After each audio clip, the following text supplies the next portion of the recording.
आज की video lecture में हम लोग क्या देखेंगे, डिस्ट्रीब्यूशन थ्योरम क्या होता है, ठीक है, या फिर डिस्ट्रीब्यूशन लॉ क्या होता है। तो डिस्ट्रीब्यूशन लॉ क्या होता है आपका कि देखो, अगर क्या हो अगर आपको ऐसा लिखा है a प्लस बी, तो आप क्या कर सकते हो, इसे ए को इन दोनों के साथ डिस्ट्रीब्यूट कर सकते हो। क्या करोगे, a plus B then a plus C. तो जब इसे सॉल्व करोगे तो आपका सेम मिलेगा। कैसे, ये आपका क्या RHS, देखो RHS आपका क्या दे रखा है, a plus B into A plus C. अब आपको क्या करना है, सिंपली जैसे आप अलजेब्रा में मल्टीप्लाई करते हो, मैथ्स में सिंपली आप मल्टीप्लाई कर दो इसे। तो क्या होगा, A into C, A into B plus B into C. ये तो सबको पता होगा।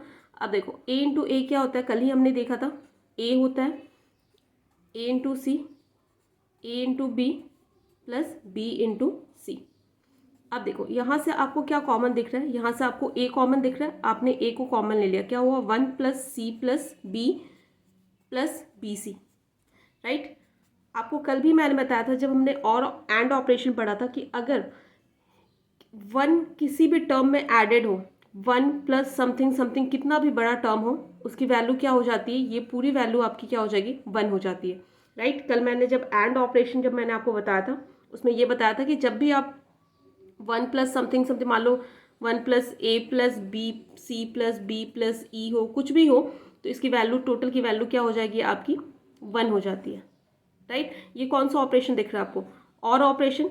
और ऑपरेशन क्या करता है कि अगर एक भी इनपुट आपका 1 हो, बाकी के इनपुट्स को आपको देखने की ज़रूरत नहीं है, आपका आउटपुट क्या हो जाएगा, 1 हो जाएगा। तो यहाँ पे क्या आपका 1 है, तो ये पूरा टर्म क्या हो जाएगा, 1 हो जाएगा प्लस बी सी। तो ये किसके बराबर आ रहा है, LHS के बराबर आ रहा है। तो यही आपका होता है डिस्ट्रीब्यूशन थ्योरम। अगर ऐसा लिखा है तो आप उसे डिस्ट्रीब्यूट कर सकते हो, a plus B into A plus C लिख सकते हो।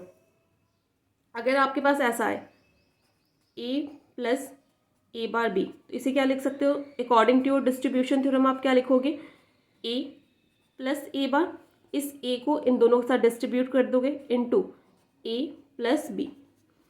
अगेन हमने कल भी पढ़ा था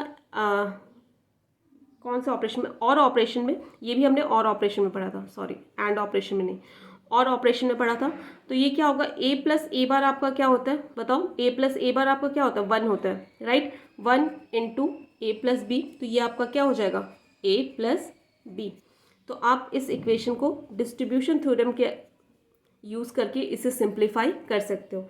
अगर आपके पास ऐसा लिखा आ जाए, बताओ, आपके पास क्वेश्चन में ऐसा लिख के आए और आपको इसे सिंपली, आपके पास 4 ऑप्शन दे रखे हैं, राइट। तो आपको कैसे इसे सॉल्व करोगे, तो डिस्ट्रीब्यूशन थ्योरम लग जाएगा। तो क्या करोगे, a plus A bar into A plus B bar, ये अगेन आपका क्या हो जाएगा, 1 हो जाएगा। आपके पास क्या बचा, a plus B bar, right. समझ गए। अब देखो, तो इस तरीके से आप कोई भी क्वेश्चंस को सॉल्व कर सकते हो।